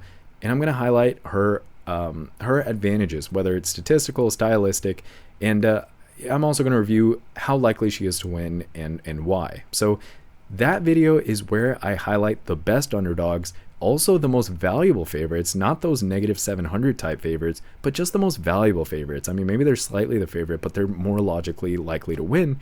That video is very useful because I highlight those. So be on the lookout for that. If you haven't already, please like and subscribe. But sorry for taking up your time. I'm going to go ahead and proceed with this analysis here. So the reason that I am picking Alexa Grasso here is due to the fact that Alexa Grasso is the 5-year younger fighter, which is huge. Especially when it comes to 36-year-old Valentina Shevchenko. Now, Alexa also lands 1.4 more strikes per minute. She lands 0.2 more submissions on average as well. Just to recap her record, she's won 16 fights. She's controlled about, I think it's 62% of them. She's won Out of her 12 UFC fights, and yes, I know sometimes we don't realize it, Alexa Grasso has had 12 UFC fights. She's won 8 of those, and she's lost quite a few of those, or a couple of those, early on in her career. She's been more on a tear on the back end of this UFC career that she's had. So she's won 8 out of her 12 fights. She's done very, very well. She has a lot of UFC experience. She's kind of an underrated fighter all in all. Recently, she's won 4 of her last 5 fights, and she's coming off that draw. The last time she lost was back in September 2019, so it's been a really long time. But let's talk about reasons aside from stats alone as to why Alexa Grasso ever so slightly is more likely to defeat Valentina Shevchenko. The first thing I want to highlight is the history that these two have. You got to understand, Grasso faced Shevchenko previously, and I'm not talking about the draw, I'm talking about that previous fight, and she kind of shocked everybody. I mean, maybe some people did call Alexa Grasso winning, but she did shock a lot of people in the style that she won, because anytime you saw Valentina almost get submitted, you saw her kind of tough it out, and she was able to kind of get the control, pop back up, and continue her striking dominance and her stylistic dominance. She was very, very strong as a fighter. No one could really hold her down and submit her. So when Alexa Grasso was able to get the best of her and submit Shevchenko to win that title back in March of 2023, that was huge, and that really highlighted what a competitor Grasso is. And she could beat Shevchenko at a very high level, near her prime of her career. So first thing I want to highlight is that context, that first fight that they had. Now, I will also say that Grasso, she may not look the part, but she's a really good striker. She has very good striking, not only statistically, but just stylistically. I will say that Shevchenko is the more efficient striker, but keep in mind, Grasso has higher volume, and that could be key in a close fight. Not only on the points, but also on the damage, also on the impact, and also just the opinions of the judges. So that's a very dangerous thing when someone is really good at volume. Oftentimes, and they were able to go to the decision in their previous fight, Grasso's higher volume is going to play a huge role in that. Now, I will once again highlight that Grasso is the younger fighter and Shevchenko is the older fighter.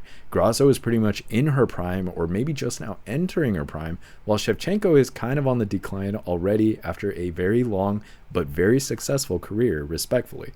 I will say that just keep that in mind, right? Now, game plan wise, I will say that Grasso's path to victory very clearly lies in her ability to maintain distance from a fighter like Shevchenko and use her striking to kind of outpoint her in her best ability. In their previous fight, Grasso did pretty good on the feet, and she even scored that a knockdown for a little bit. She's proven herself really good when it comes to striking. I highly advise you guys watch those previous fights to form your own opinions and make some observations as well. But, she looked really good in all of her fights. She can avoid Shevchenko's takedowns and kind of control the striking exchanges when the fight takes that dynamic. And she has a pretty good chance of retaining her title here.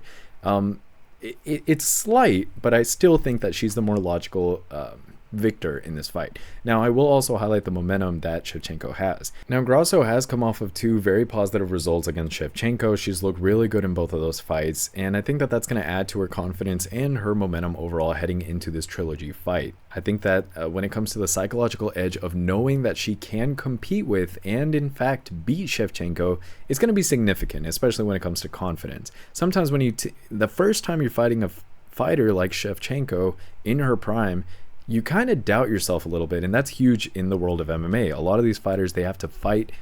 It's a mental battle, and that's why we love this sport, because this sport is not only physical, not only is it spiritual, but it's also very mental. There's a constant battle of, am I better than this guy? Is this guy better than me? But what happens if you're in a trilogy fight and you already defeated one of the best fighters that's facing you, and then the second time you fought, you were able to get a draw, but you still did very, very well against them? Well, then in the third fight, you have a little bit of confidence that's formed. Now, I will say that Shevchenko Obviously, she's a very elite fighter.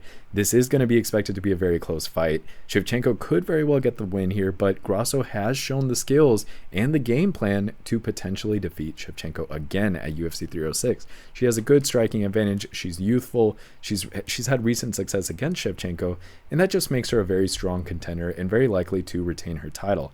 I also want to highlight something very key that I noticed when I look back at these fighters' fight film, something that I've just observed. And I want to say that I've noticed that Shevchenko, she's a huge counter-heavy type of fighter. And what I mean by that is that she kind of has this tendency to wait and counter when it comes to facing opponents.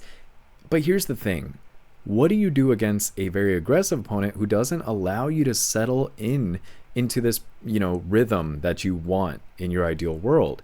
Well, that's exactly what Alexa Grasso is going to do in this fight. That's what we've seen her do before. She's going to make Valentina Shevchenko very uncomfortable. Now, I will also say that Shevchenko, a weakness of hers that I've noticed is that she's not very able to adjust to her opponent. Shevchenko has her style. She's done very well with that style.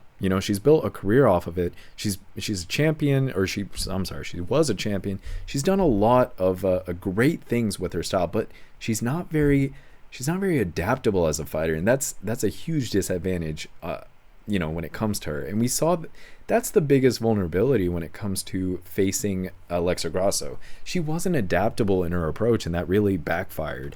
I will also say that when it comes to having close fights, like that fight with Taila Santos. Now, Shevchenko, she showed a little bit of vulnerability in that fight when she was put on her back.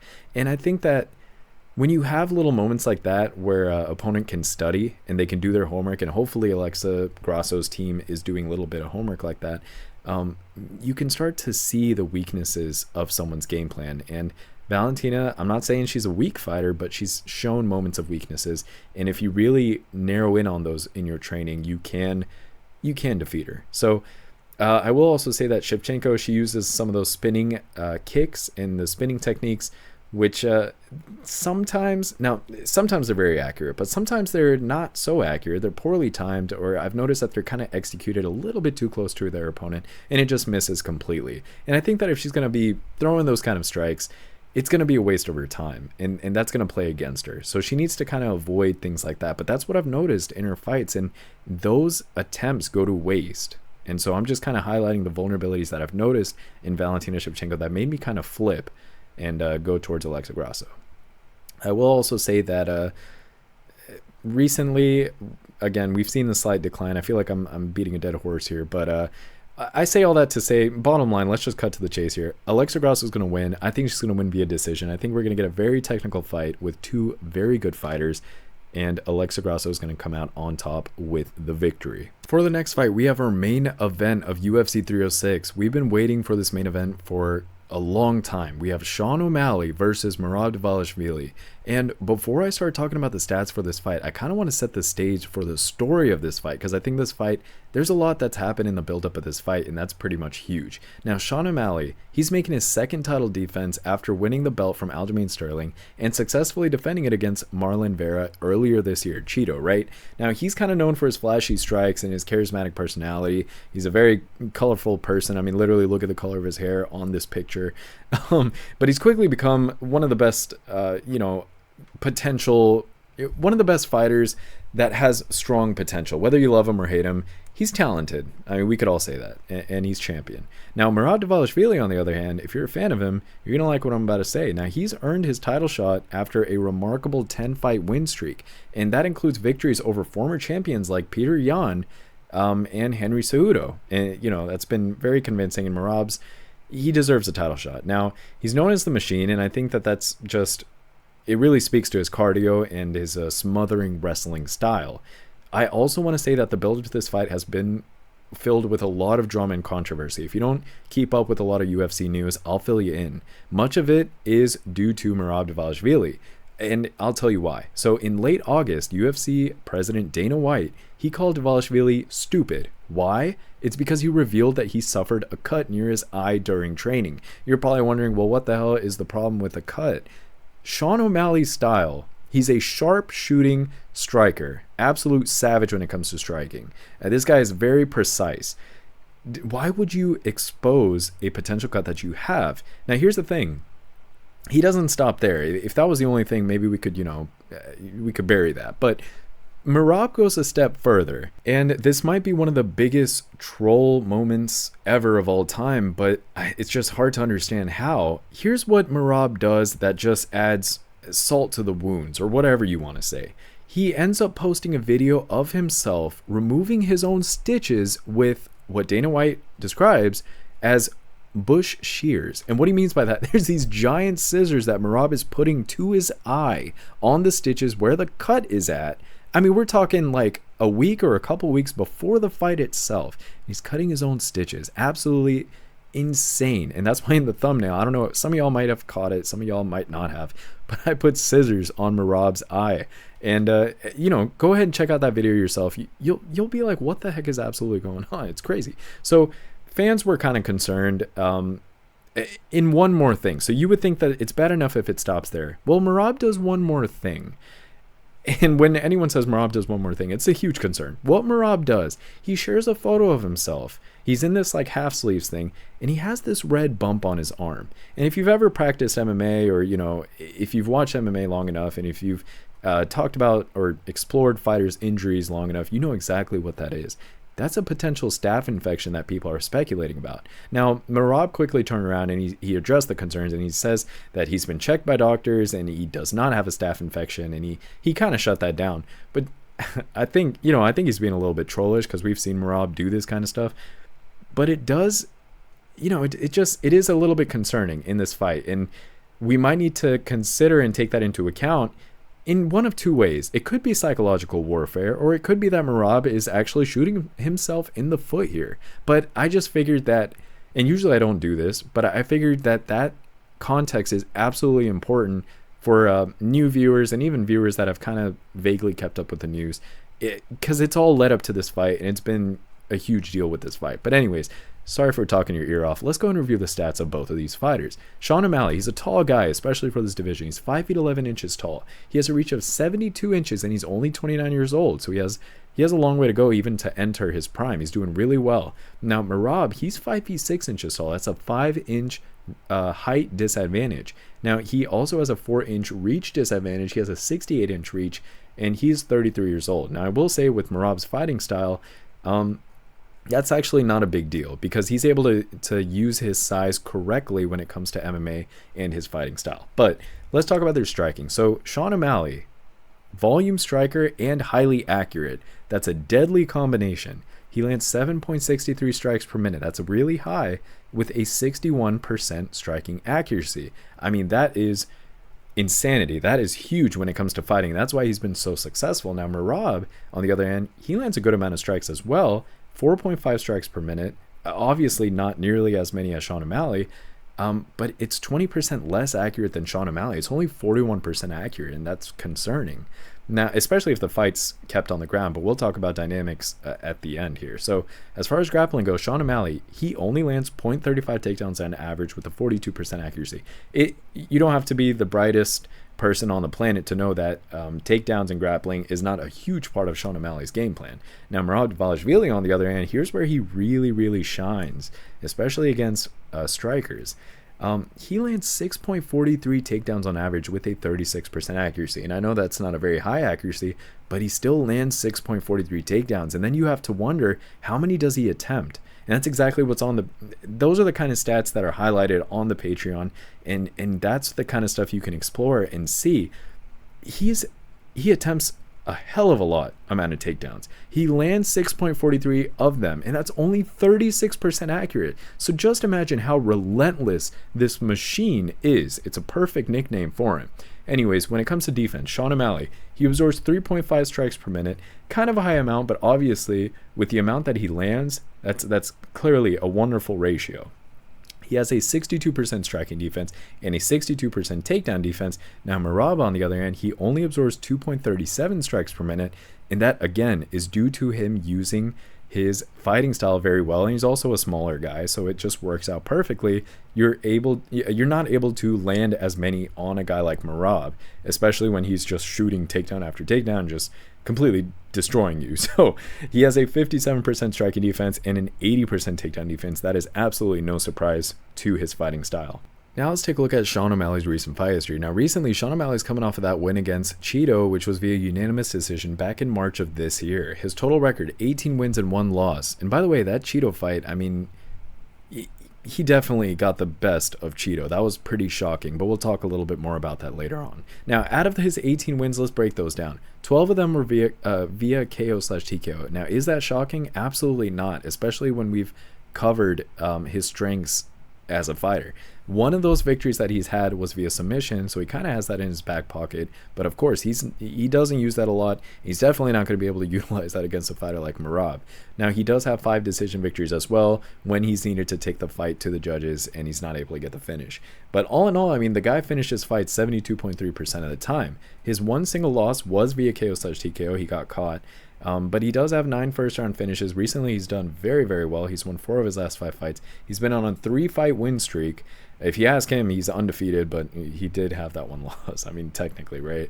And his most recent win, of course, back in March of this year, and his most recent loss was actually back in August of 2020, so it's been quite a while. Now, on the other hand, let's take a look at Merab Dvalishvili's recent fight history. Now, recently, Merab is coming off that win against Henry Cejudo via unanimous decision, which was earlier this year, back in February of 2024. And some people were thinking Henry Cejudo would win. Merab completely proved a lot of people wrong. Now, Merab's total record, 17 wins and 4 losses. So he's not the perfect fighter, but he's done really, really well. Out of his 17 wins, 3 of them were via KO/TKO. 1 of them was via submission, and 13 were via decision. But I mean, that's not doing a lot of justice to his submission style and his grappling heavy style. All in all, he has a 23.6% finish rate, and that seems low, but again, I want to state that he's one of those fighters where that's the point. He has a 24% finish rate, and that's the point. That means he has a 76% control rate. He's able to control fights, and that's his fighting style, and he does very, very good with it. Now, out of his 4 losses, let's break that down. 1 of them was a submission, and 3 were decision losses. He does also have 1 first-round finish. Now, recently, he's won 5 of his last 5 fights. He's been on an absolute tear. In fact, he has a 10-fight win streak. Keep that in mind. His most recent one was back in February of this year against Cejudo, and his most recent loss was all the way back in April of 2018. I mean, that feels like a century ago at this point. Now let's take a look at what my prediction models predicted for this fight, their weighted average, and then the final pick that takes that and also incorporates and is adjusted for other non-stat based research and fight film study observations as well. So right off the bat, 6 of 7 of the prediction models are leaning towards Sean O'Malley, and 1 is leaning towards Merab Dvalishvili. Now when I weigh those prediction models together, I'm getting a 58.7% probability of victory for Sean O'Malley. Now for my final prediction, I'm going to dog that a little bit just based off of the dominance that I've seen from Merab and also some of the statistical advantages he has. I'm going to give Sean O'Malley a slightly less confident 57% probability of victory. And statistically speaking, that's due to the fact that Merab does absorb 1.15 less strikes per minute. He does land 6 more takedowns on average, which is going to be very dangerous, and he has a 18% higher takedown defense. Now, this fight, the result really depends on Sean O'Malley's ability to keep the fight standing. But first, let's talk statistics, right? The reason I am picking Sean O'Malley to win is due to the fact that Sean O'Malley does have that crazy height advantage of 5 inches. He's 4 years younger. He has that crazy reach advantage of 4 inches. He has 3.13 more strikes per minute, which can really rack up quickly. He has a 20% higher striking accuracy. He has a 5% higher striking defense and a 6% higher takedown accuracy. Now, also, just to recap his record, he's won 18 fights. He's finished 72% of them. He's had 12 fights within the UFC, of which he's won 10. That's absolutely insane. He's also won 4 of his last 5 fights, and he's coming off of a 3-fight win streak. Last time he lost, of course, was back in August of 2020. But let's talk about those reasons, aside from stats alone, as to why I think Sean O'Malley is going to defeat Merab in this fight. For starters, you don't have to be a rocket scientist to know that Sean O'Malley will use his reach advantage in this fight, especially if you look at Sean O'Malley's previous fights. Now, to no surprise, like we covered, Sean O'Malley does have the physical, at least, when you talk about length, advantage in this fight, in height and in reach. So he's obviously going to keep Dvalishvili at distance and kind of pick him apart with his striking. Again, this all depends on if he's able to prevent Merab from taking him down, taking the fight to the ground, and absolutely dominating him. And that's where takedown defense comes into play. I will say that Merab is an absolutely excellent wrestler, so O'Malley is going to have to focus on takedown defense to keep this fight standing, where he has a pretty good advantage, especially when you consider some of the crap that we've seen earlier with Merab's cut and all that stuff. So that kind of plays a role into this fight, but I'm not going to lean so heavily on that, because we don't know where Merab is coming from. We don't know if he's just trolling and all that crap. Also, we just don't know if he's so confident in his fighting style that he just doesn't care that he has that cut. I mean, you never know. So I'm going to focus more on the logic of this fight instead of some of that drama. I think it was good for the context and introducing you guys to the fight, but now it's time to focus on the logic, right? Now, I want to talk about counter-striking. O'Malley really excels when it comes to counter-punching and catching opponents as they come into his range when it comes to fighting. And so when you look at some of his previous fights, he does that very, very well. In fact, not only does he do that well, but that's really the decisive factor when it comes to him taking clear advantage in a fight and coming out with the victory and even getting a finish. So I think he's really going to focus on timing Dvalishvili's takedown attempts with his counter striking. And I think that that's where he's going to be able to neutralize some of the advantages that Merab might have in this particular fight. I would hope that he's going to use that counter striking to help thwart off some of Merab's attempts. Also, I want to highlight footwork and movement. O'Malley is obviously known for his amazing and elusive footwork, especially when you look in fights. He's a tall guy. He takes up a lot of space, but he's really good with the footwork. I mean, maybe it's because he's so slim that he's able to really maneuver so well, but man, the guy is really mobile when it comes to fights, and that mobility might help him avoid some of Dvalishvili's pressure and a lot of his takedown attempts. At least that's what I'm banking on, and that's what I expect given my research and looking at both of these guys' previous fights. This fight's pretty close too. I mean, giving a 57% probability means that Merab gets a 43%. I mean, that still positions Merab as a pretty good fighter and a valuable underdog. Just, hint for my video later this week. I'm just going to tell you guys up front, Merab is going to be on that video as a strong potential underdog, or underdog with potential. Anyways, another thing that I want to highlight for you guys is landing powerful strikes.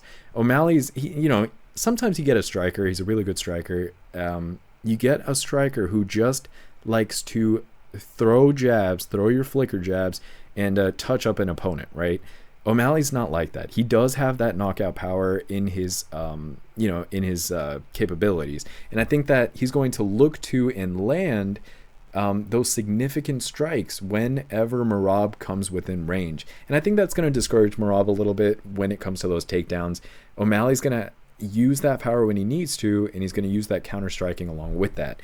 I also want to say, of course, when it comes to maintaining distance with control, O'Malley's going to use his length to control the distance and prevent Dvalishvili from closing in and kind of looking for those takedowns or even that clinch work. I think that, this fight's going to have a very interesting dynamic between these two guys, and it really depends on who's able to execute their game plan better. I'm kind of banking on Sean O'Malley's advantages here, not having a bias about, personal opinions on either of these guys, but just fighting styles and advantages. So I will also say that Merab, he does have a little bit of a striking defense vulnerability. It has improved over time, I will say, especially when I look back at Merab's fights, the recent fights. It's improved a lot compared to earlier on in his career. But he has had a little bit of vulnerabilities there, and sometimes when you're under pressure, some of your bad habits come to light as a fighter.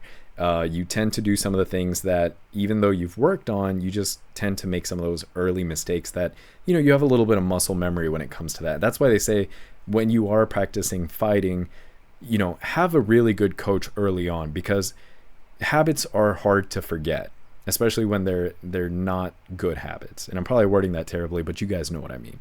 I also want to highlight cardio and pacing. O'Malley's probably going to try to push a pace that will look to tire Merab out, especially if he could defend some of those takedowns early.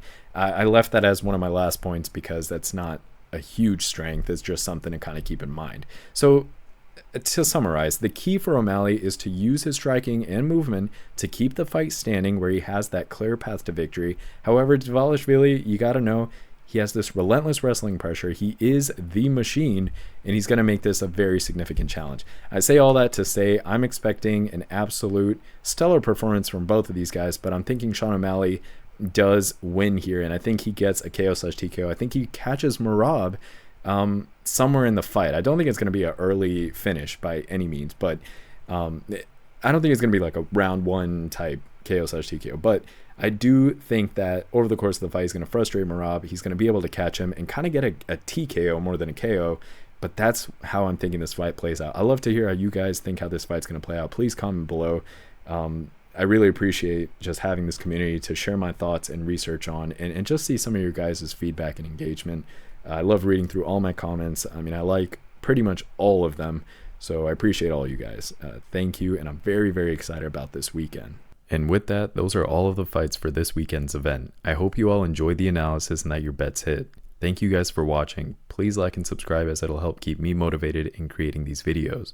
Running this data, analysis, prediction models, and creating charts and graphs takes hours every day and week, so your support is always appreciated. Please also check out my Patreon if you'd like to support me through there. There's a $10 a month contribution option and a premium $20 a month option, which comes with early access to all of the analysis from this video, as well as promising underdogs, favorites, prop bets, and all of the extra data analysis and stats as well. This analysis, information, and these stats will help you with your bets, and it'll help support my efforts to continue providing and expanding content for you all. So please check out that Patreon if you want to show me some love and help me out there. Thank you all once again for watching, and as always, see you guys in the next one.